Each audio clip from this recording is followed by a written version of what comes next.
الحمد لله رب العالمين والصلاة والسلام على أشرف الأنبياء والمرسلين نبينا محمد وعلى آله وأصحابه أجمعين وبعد.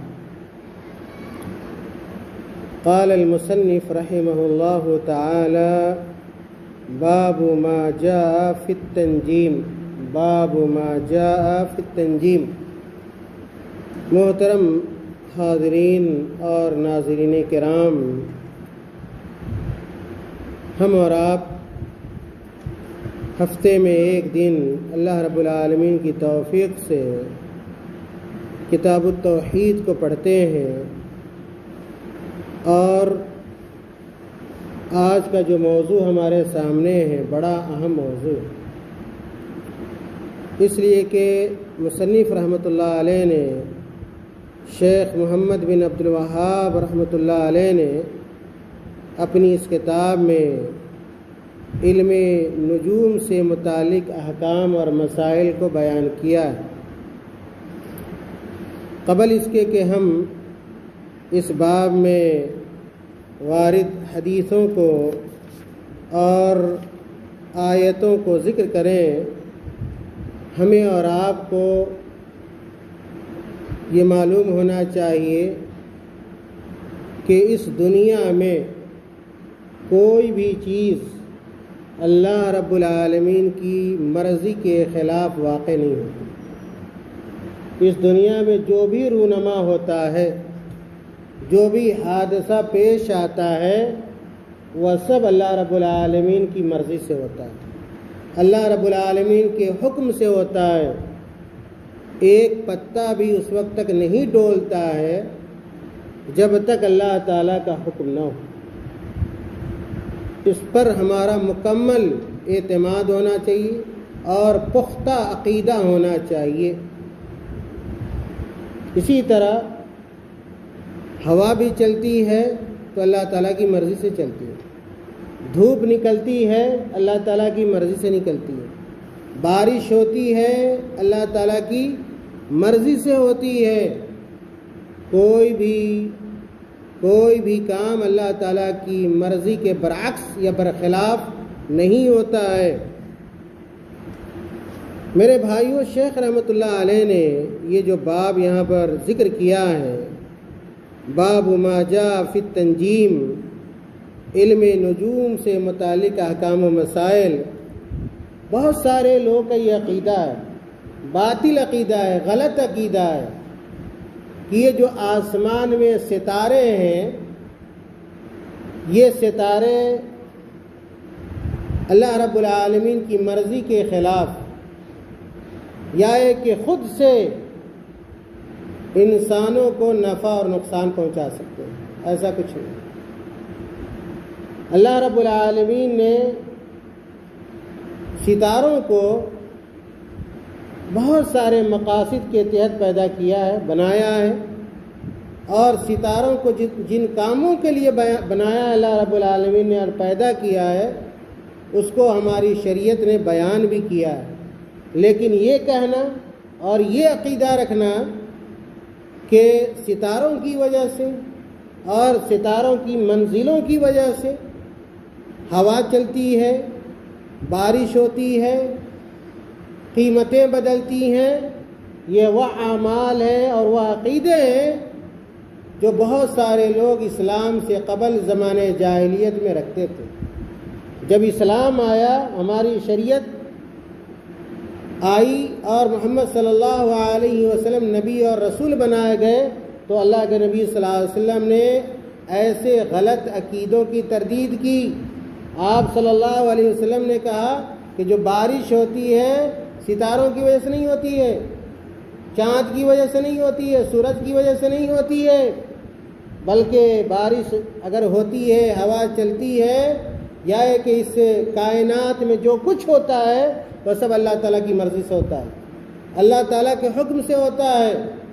تو یہ عقیدہ رکھنا کہ ستاروں کی وجہ سے یہ ہوتا ہے، ستاروں کی وجہ سے وہ ہوتا ہے، اور ستارے خود سے اثر انداز ہوتے ہیں، یہ عقیدہ غلط ہے۔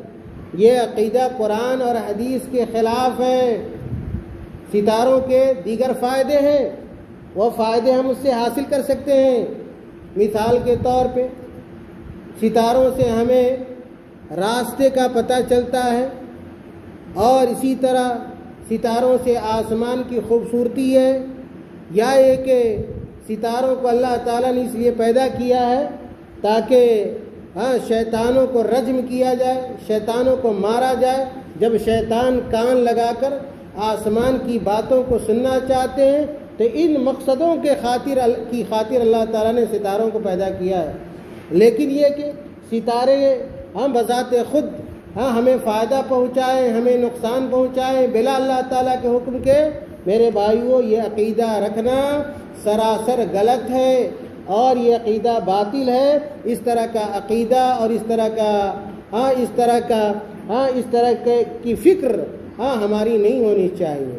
اب دیکھیے شیخ رحمۃ اللہ علیہ نے اس باب سے متعلق کیا کچھ بیان کیا ہے۔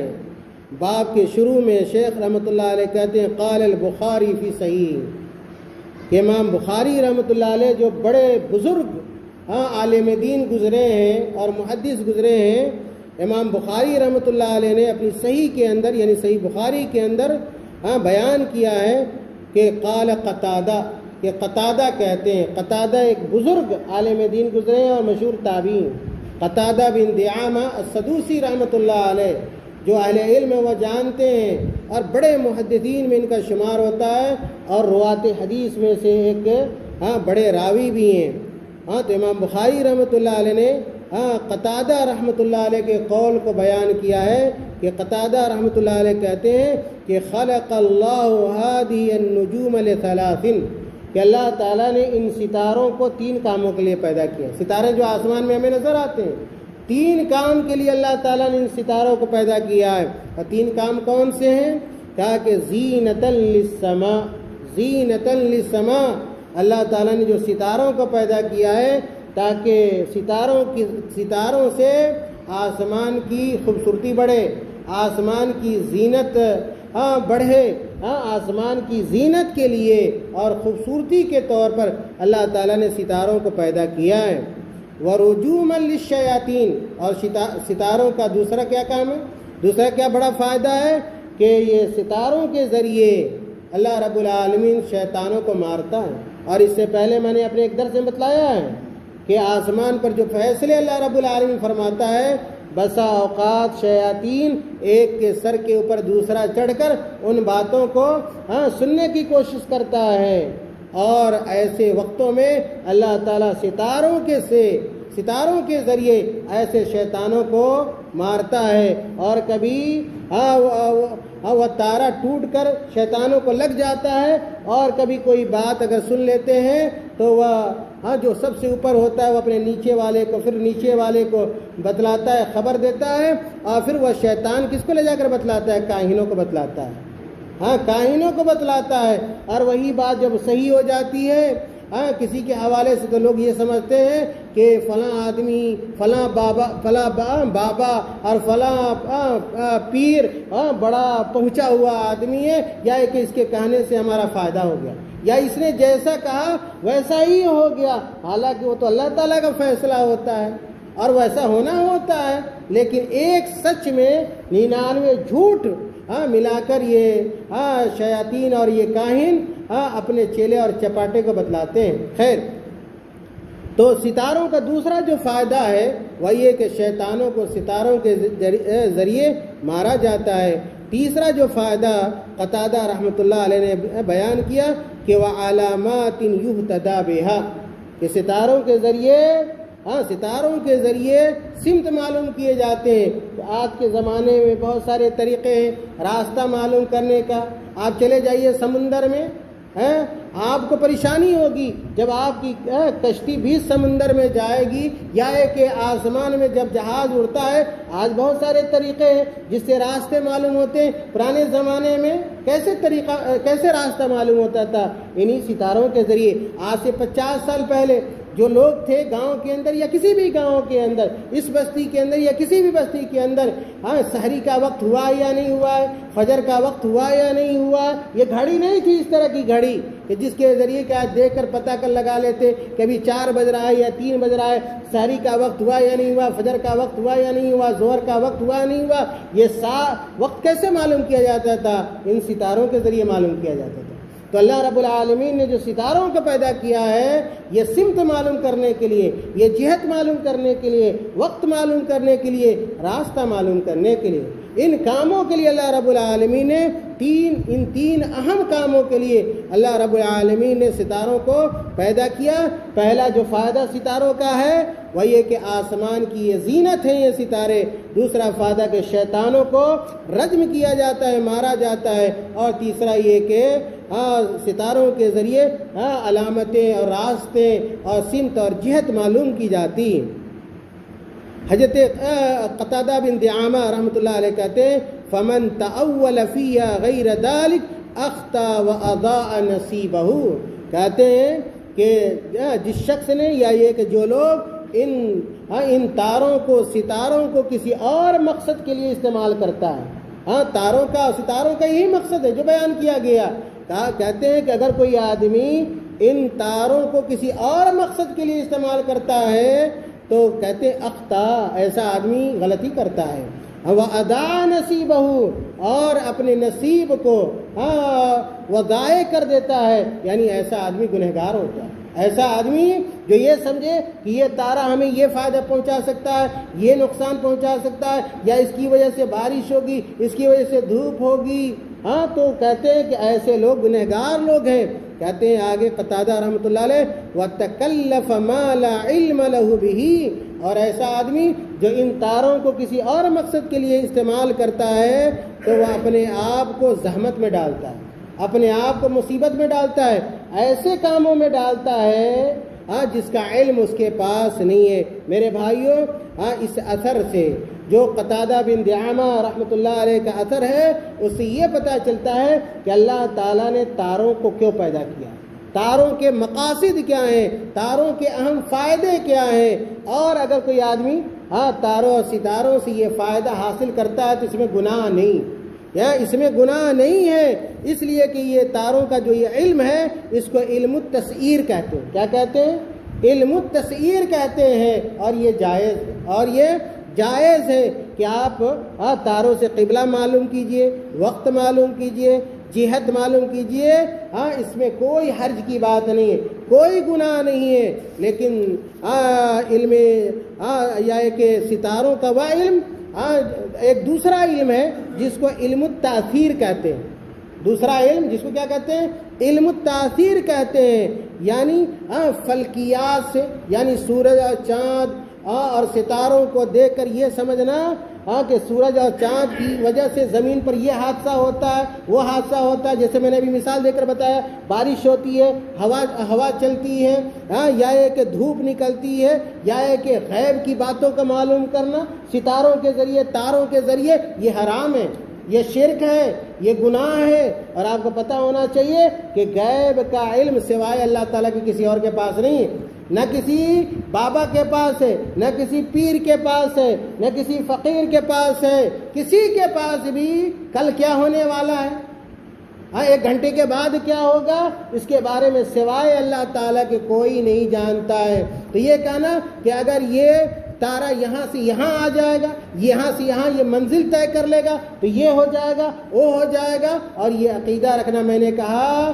کہ بہت خطرناک ہے اور صحیح عقیدے کے خلاف ہے۔ تو علم التاثیر جائز نہیں ہے کہ ہم یہ کہیں کہ ان فلکی چیزوں سے کائنات میں یہ حادثہ رونما ہوتا ہے، یہ واقعہ پیش آتا ہے، یا ہے کہ کوئی آدمی اگر اس طرح کی بات بتلاتا ہے اس کی تائید کرنا، اس کی تصدیق کرنا، اس کو سچا جاننا، یہ بھی میرے بھائیوں درست نہیں ہے۔ شیخ محمد بن عبد الوہاب رحمۃ اللہ علیہ آگے کہتے ہیں کہ وَكَرِهَ قَتَادَةَ تَعَلُّمَ مَنَازِلَ الْقَمَرِ، کہ قتادہ رحمۃ اللہ علیہ نے چاند کی منزلوں کا علم حاصل کرنے کو مکروہ قرار دیا، ناپسند سمجھا کہ کوئی آدمی چاند کی منزلوں کا علم حاصل کرے۔ کیا کس اعتبار سے؟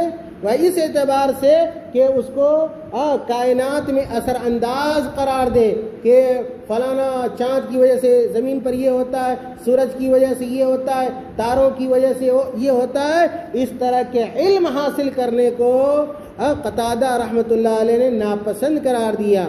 کہتے ہیں وَلَمْ يُرَخِّصْ ابن عُوَيْنَہ فِيهِ، اور سفیان ابن عُوَیْنہ بڑے مشہور تابعی گزرے ہیں اور عالم دین گزرے ہیں، انہوں نے بھی اس کی اجازت نہیں دی ہے۔ ذکرہ حرب عنہما، اور حرب بن اسماعیل جو ہیں انہوں نے ان دونوں سے یہی قول روایت کیا ہے کہ قتادہ رحمۃ اللہ علیہ نے بھی اور سفیان ابن عُوَیْنہ رحمۃ اللہ علیہ نے بھی، دونوں نے علم نجوم کے حاصل کرنے کو علم نجوم کا علم حاصل کرنے کو درست قرار نہیں دیا ہے۔ لیکن کون سا علم؟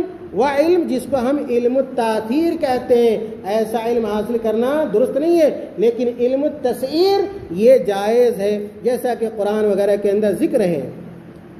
کہتے ہیں وَرَخَّصَ فِي تَعَلُّمِ الْمَنَازِلِ احمد و اسحاق، کہ امام احمد رحمۃ اللہ علیہ نے جو بہت بڑے امام گزرے ہیں، اور اسی طرح اسحاق ابن راہویہ رحمۃ اللہ علیہ نے، ان لوگوں نے منزلوں کا علم حاصل کرنے کی رخصت دی ہے۔ لیکن کون سا علم؟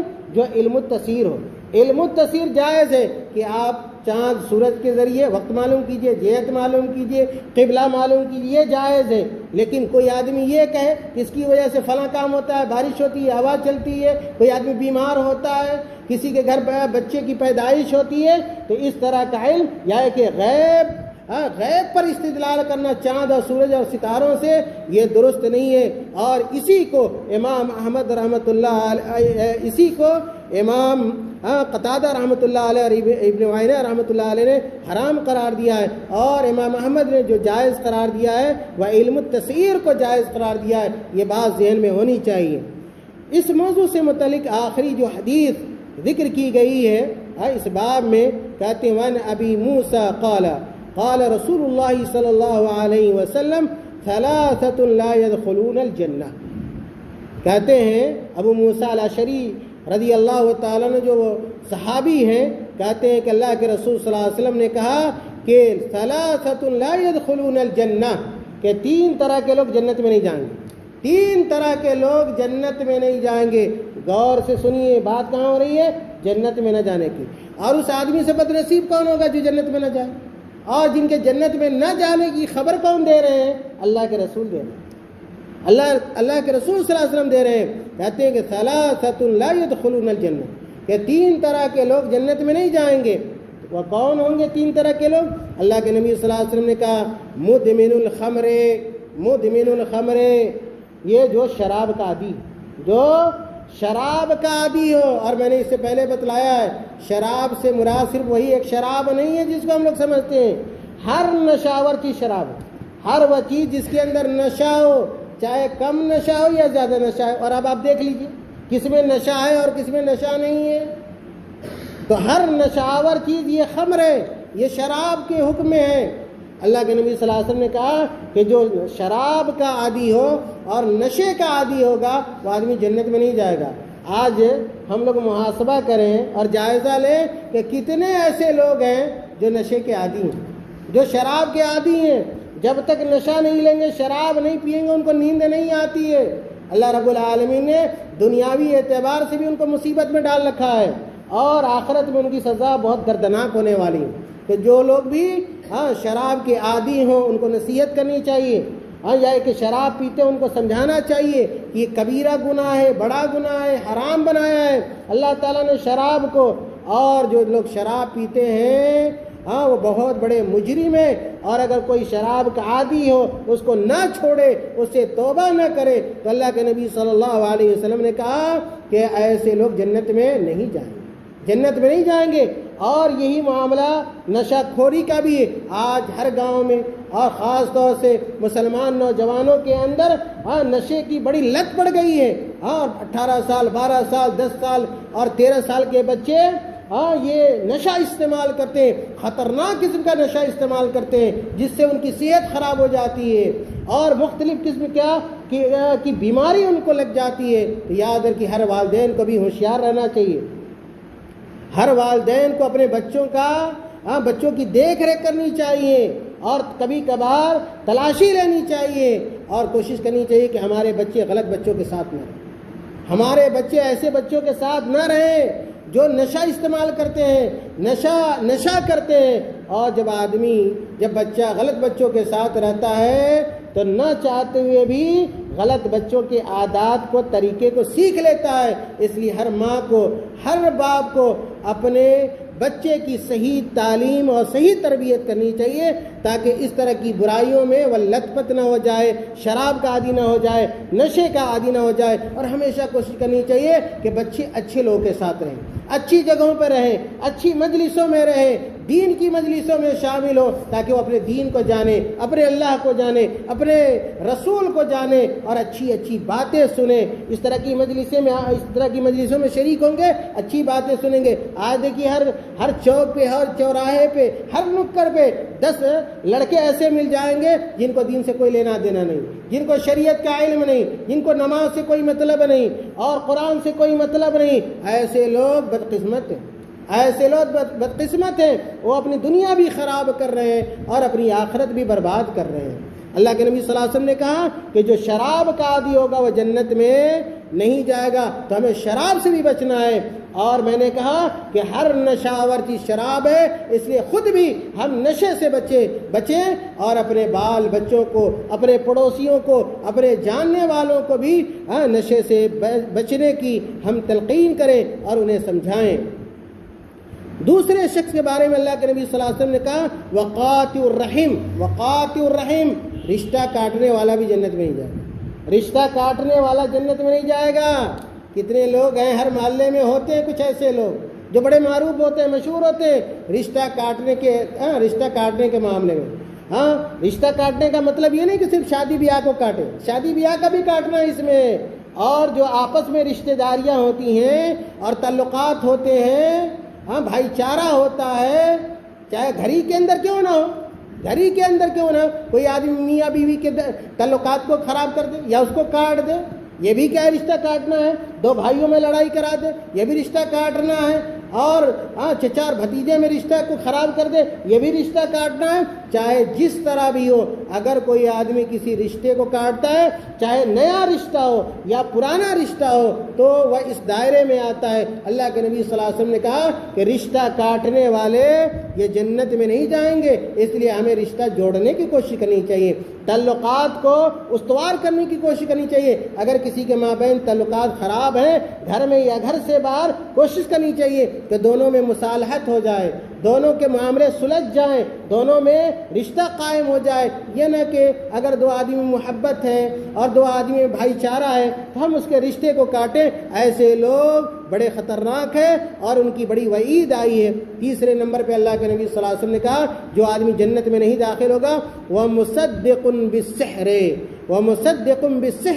اللہ کے نبی صلی اللہ علیہ وسلم نے کہا کہ جادو کی تصدیق کرنے والا آدمی، جادو کے بارے میں بہت تفصیل سے کئی درسوں میں نے بتایا ہے کہ جادو حرام ہے، جادو سیکھنا حرام ہے، جادو سکھانا حرام ہے، جادو کرنا حرام ہے، اور جادوگر کی باتوں کی تصدیق کرنا اور اس کو سچا ماننا یہ بھی گناہ ہے. تو اللہ کے نبی صلی اللہ علیہ وسلم نے کہا کہ جو آدمی سحر کی یعنی جادو کی تصدیق کرتا ہے اور اس کو سچا سمجھتا ہے تو ایسا آدمی بھی میرے بھائیوں جنت میں نہیں جائے گا. یہ جو حدیث ہے مسند احمد کی ہے اور امام ابن حبان رحمۃ اللہ علیہ نے بھی اس حدیث کو اپنی صحیح ابن حبان کے اندر ذکر کیا ہے. اس پر ہماری تمام باتوں کا خلاصہ یہ ہے کہ اللہ رب العالمین نے ستاروں کو اپنی بعض حکمتوں کے پیش نظر پیدا کیا ہے اور ستاروں کے پیدا کرنے کے کچھ فائدے ہیں. اگر وہ فائدے ہم حاصل کر سکتے ہیں تو اس میں کوئی حرج نہیں ہے، کوئی مذائقہ نہیں ہے. لیکن یہ کہ یہ سمجھنا کہ ستارے اثر انداز ہوتے ہیں دنیا میں، کائنات میں، اور اس کی وجہ سے بارش ہوتی ہے، ہوا چلتی ہے، قیمتوں کے دام الٹ پلٹ ہوا کرتے ہیں، اور فلاں منزل کے یہاں جانے سے یہ ہوگا اور وہاں جانے سے یہ ہوگا. جیسا کہ زمانے جاہلیت میں لوگ عقیدہ رکھتے تھے، یہ سب گناہ ہے اور اس سے ہمیں بچنا چاہیے اور دوسرے لوگوں کو بھی بچانا چاہیے۔ اور یہ بات بھی ہمیں معلوم ہوئی کہ جادو کے قریب نہیں جانا چاہیے اور جادو کا علم نہیں سیکھنا چاہیے اور نہ جادو کی تصدیق کرنی چاہیے، اس لیے کہ ایسے لوگ جنت میں داخل نہیں ہوں گے، جیسا کہ اللہ کے نبی صلی اللہ علیہ وسلم نے بیان فرمایا ہے۔ اللہ تعالی ہم تمام لوگوں کو نیک عمل کی توفیق عطا فرمائے۔ اللہ تعالی ہمارے عقیدے کی اصلاح فرما دے۔ اللہ تعالی اس بات کی توفیق دے کہ ہم ہر حال میں اللہ پر توکل کریں، اللہ پر بھروسہ کریں اور یہ ہمارا پختہ عقیدہ ہو کہ اس دنیا میں، اس کائنات میں جو چیز بھی رونما ہوتی ہے، جو حادثہ بھی پیش آتا ہے، چاہے وہ چھوٹا حادثہ ہو یا بڑا حادثہ ہو، وہ سب اللہ رب العالمین کی طرف سے ہوتا ہے اور کسی دوسرے کا اس میں کوئی عمل دخل نہیں ہوتا ہے، چاہے چاند ہو، یہ سورج ہو یا ستارے ہو، یہ اللہ رب العالمین کے حکم کے بغیر کچھ نہیں کر سکتے ہیں۔ یہ سارے کے سارے اللہ تعالیٰ کے حکم کے تابع ہیں اور اللہ رب العالمین کے پیروکار ہیں۔ اللہ تعالیٰ ہمیں نیک سمجھ عطا فرما دے اور ہمیں قرآن اور حدیث پر چلنے کی توفیق بخش دے۔ آمین۔ وآخر دعوانا ان الحمد للہ رب العالمین۔ السلام علیکم ورحمۃ اللہ وبرکاتہ۔